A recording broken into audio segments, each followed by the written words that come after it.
Seth. First of all, congrats. If you can, just kind of walk us through this moment for you. I know it's not what draft picks normally get to do, but still has to be pretty exciting. Yeah, thank you. This moment's hard to describe. It's something that I've dreamed for since I started playing hockey, and it's been a goal of mine for a really long time. So I'm super pumped to be part of Carolina. They're a great organization, and I just can't wait to get started. Mike Solarte, go ahead.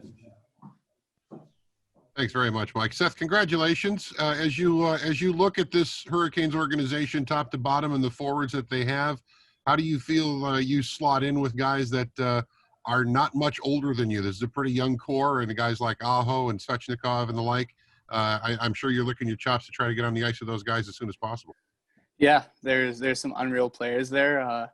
Like you said, Aho, Svechnikov. I've been able to skate around Morgan Geekie here in Winnipeg, so I got a taste of what Carolina hockey's kind of like and some of their players, and built a little bit of a relationship. So I'm super pumped. I can't wait to see how good they really are and to really get on the ice with them. Go ahead, Mark Armstrong.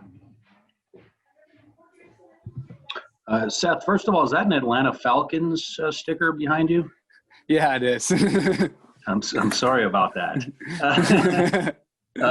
They were throwing around some big names as comps for you, like Point and other Warner. Do you see yourself in that same kind of fabric, or do you see yourself as somebody different? Yeah, those are guys I try to model my game after. Like you said, Braden Point. He's someone that I take a lot of parts of my game from his. He's a smaller body player that can really make a big impact on a team and on a game. He's able to impact the game not only the offensive zone but the defensive zone. He doesn't let physicality kind of deteriorate him. So those are all attributes I really try to put into my game, and that's definitely someone I want to model my game after. Corey Lavalette, go ahead.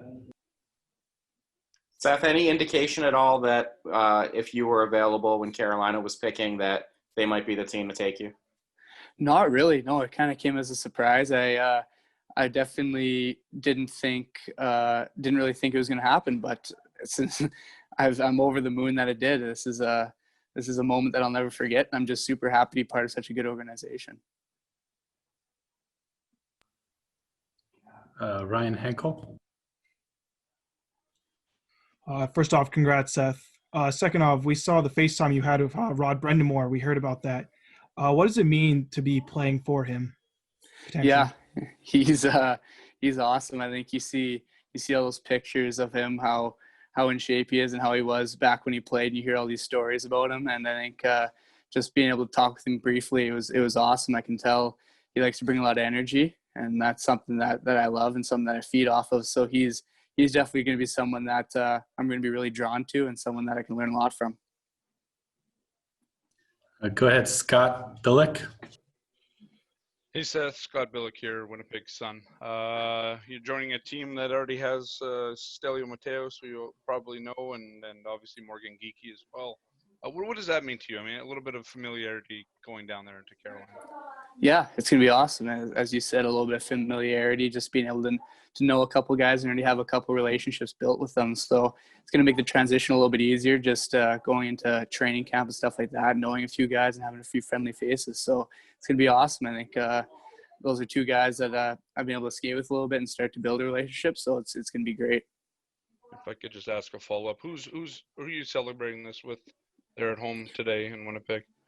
Yeah, my family, my immediate family, my parents, my brother, and then my grandparents and my uncle. They've all been big parts of my life, so they're all deservingly here.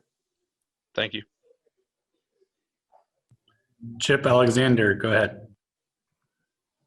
Seth, what was the day kind of like for you today? I mean, did you have all the hats there? Did you have all the jerseys? You kind of finger through them, wondering, where you'd be playing next year? I mean, what was the day like for you? Yeah, I woke up to a couple interviews I had to kind of bang out, and then to take my mind off it, I went to the gym and just got away from it a little bit just to clear my head, and then came back home. And yeah, as you said, just kind of looked through the hats, see which one maybe I look best in or something like that, and then just kind of got ready for the draft, and then just kind of waited for this opportunity. And when I heard my name called, it was pure excitement. Sarah Sivian, go ahead. Hi, congrats. What's one thing you want Canes fans to know about you? Ooh, one thing, I think just the level of commitment and level of energy I'm going to bring to this organization. I think that's something that you can do without skill. I think it's just bringing good positive energy and being committed. So those are two things that I think Canes fans can expect from me. Andrew Schnitker. Hi, Seth. Congratulations. Very important question for you. I know the NHL sent each of the potential first-round draft picks hats for each of the 31 teams. What do you do with the other 30 hats now?